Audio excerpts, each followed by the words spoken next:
এই হ্যালো, শোন না, বলছি একটা আর্জেন্ট দরকার ছিল। বলছি তোর কি shampoo, conditioner, hair oil, mask, face wash কিছু লাগবে? কি শ্যাম্পু ফেস? না, আমার সব আছে।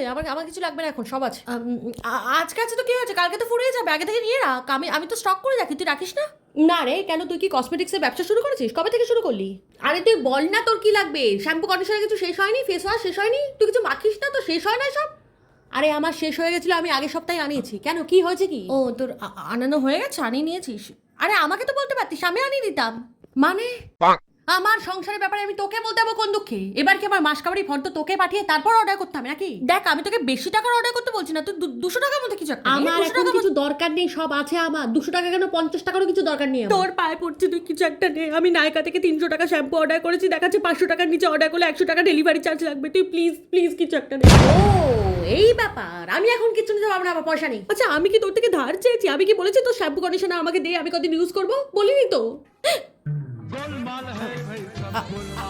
আমার একটা হেয়ার সিরাম লাগতো, 200 টাকার ভেতরে একটা হেয়ার সিরাম অর্ডার দিয়ে দে। ওহ ভাই বাঁচালি, রাখছি, আমি অর্ডার দিচ্ছি তাড়াতাড়ি।